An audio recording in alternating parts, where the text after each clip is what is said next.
गणपती बाप्पा मोरया. खरं तर राज्यभरात सध्या उल्हास आहे. गणपती बाप्पाचं आगमन झालंय, काही ठिकाणी विसर्जन सुद्धा सुरू आहे आणि एक वेगळ्या प्रकारचं भारावून टाकणारं वातावरण संपूर्ण राज्यभरात आहे बाप्पाच्या आगमनानंतर. आणि आज न्यूज 18 लोकमतच्या बाप्पाच्या दर्शनासाठी राज्याचे मुख्यमंत्री देवेंद्र फडणवीस सर आपल्यासोबत आहेत आणि खूप खूप स्वागत तुमचं न्यूज 18 लोकमतमध्ये. बाप्पाकडे तुम्ही काय मागितलं आज? पहिल्यांदा तर मी न्यूज 18 लोकमतच्या सर्व प्रेक्षकांना गणेश पर्वाच्या गणेशोत्सवाच्या खूप खूप शुभेच्छा देतो आणि तुमच्या माध्यमातून जगभरातल्या गणेशप्रेमींना मी खूप खूप शुभेच्छा देतो. खरं म्हणजे श्री गणेशाला काही मागायचंच नसतं, कारण आपल्या मनातलं सगळं श्री गणेशांना माहिती असतं. पण तरी देखील श्री गणेश ही बुद्धीची देवता आहे, हं. त्यामुळे त्यांना सुबुद्धी मागितली पाहिजे. त्यामुळे माझ्याकरता सुबुद्धी मागतो आणि सगळ्यांकरता सुबुद्धी मागतो.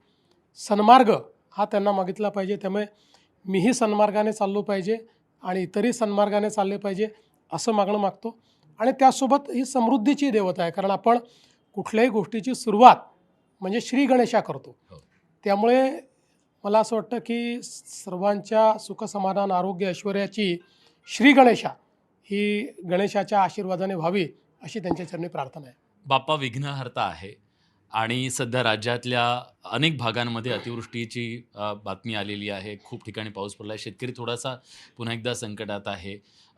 हे विघ्न कसं दूर केलं जाणार? नाही, निश्चितपणे बघा, दोन गोष्टी याच्यामध्ये आहे.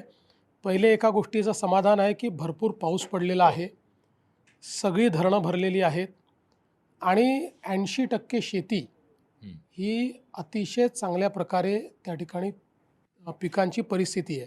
हं. आता त्यातला दुःखाचा भाग हा आहे की काही ठिकाणी अतिवृष्टी झाली आहे. जवळपास 20 लाख एकर जमीन ही पावसामुळे तिथली पिकं नष्ट झाली आहेत. हं. पण त्यांना राज्य सरकार पूर्ण मदत करेल. आम्ही त्यांच्या पाठीशी आहोत. काही ठिकाणी अतिवृष्टीमुळे पूर आला, घरांची नासधूस झाली आहे, त्यांना मदत करतो आहोत. दुर्दैवाने काही लोक मृत्युमुखी पडली आहेत, त्यांनाही आपण सरकारतर्फे मदत करतो आहोत. सरकार पूर्णपणे त्या ठिकाणी पाठीशी उभं आहे. आणखीन एक प्रश्न आहे सर. राज्यातला मराठा बांधव खूप मोठ्या संख्येनं मुंबईमध्ये आला आहे आणि सगळ्यांना तुमच्याकडून आस आहे. याआधी त्यांची एक मागणी तुम्ही निश्चित पूर्ण केलेली आहे.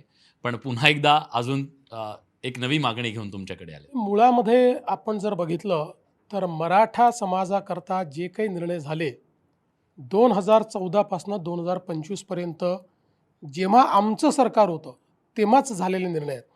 मी मुख्यमंत्री होतो तेव्हा, शिंदेसाहेब मुख्यमंत्री होते तेव्हा आणि आता पुन्हा मी मुख्यमंत्री आहे तेव्हा. आपण जर बघितलं तर पहिल्यांदा माझ्या काळात आरक्षण दिलं, मग शिंदेसाहेबांच्या काळात आरक्षण दिलं.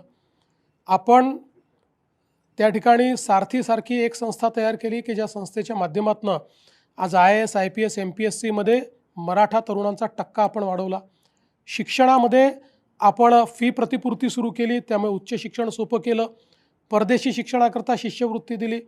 शिक्षणाकरता फी प्रतिपूर्ती मिळाली तरी अनेकांची तक्रार होती किंवा अनेकांचं हे दुःख होतं की आम्ही राहायचं कुठे, आमच्याकरता हॉस्टेल्स नाहीत, आमच्याकरता व्यवस्था नाही.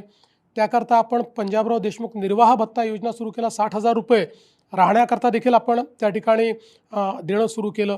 एवढंच नाही तर अण्णासाहेब पाटील आर्थिक विकास महामंडळ मजबूत करून त्या माध्यमातून 1.5 लाख तरुणांना आपल्या पायावर उभं करून त्यांना उद्योजक केलं.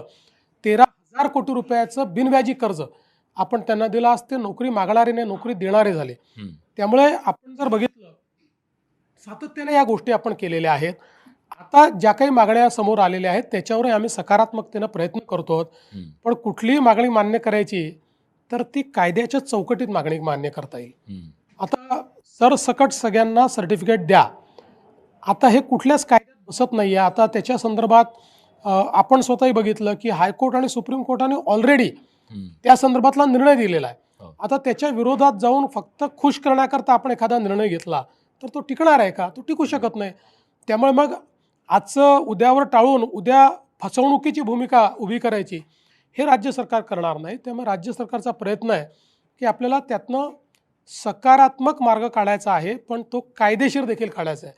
हं. शेवटी भारतरत्न डॉक्टर बाबासाहेब आंबेडकरांनी जे संविधान तयार केलेलं आहे त्या संविधानाच्या विरोधात जाऊन कुठलेही सरकार निर्णय करू शकत नाही.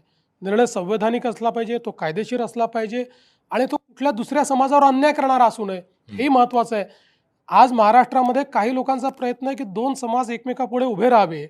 अशा प्रकारचा प्रयत्न करून महाराष्ट्राची सामाजिक वीण ही जर आम्ही त्या ठिकाणी उसवणार असू तर ते देखील सरकारला करता येत नाही. आम्हाला ती वीण घट्ट करायची आहे आणि म्हणूनच आमचा हा प्रयत्न आहे की अशा प्रकारे हे जे प्रश्न आहेत हे थोडे संवेदनशीलतेने हाताळले गेले पाहिजे. आजही कालही आमची समिती बसली होती, आजही बसली होती. खरं म्हणजे जस्टिस शिंदे स्वतः मनोज जरांगे पाटलांकडे गेले, त्यांनी त्यांना वस्तुस्थिती समजून सांगितली, काय करता येण्यासारखं आहे काय नाही आहे ते सांगितलं.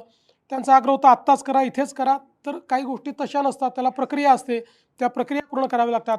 आजही सकाळी जी आपली आरक्षणाची मंत्रिमंडळ उपसमिती आहे त्याची बैठक झाली. आता ते उपसमितीचे लोक राज्याचे महाधिवक्ते आहेत त्यांच्याशी चर्चा करणार आहेत. त्यामुळे या सगळ्या गोष्टी सकारात्मकतेनं करण्याचा प्रयत्न आमचा आहे.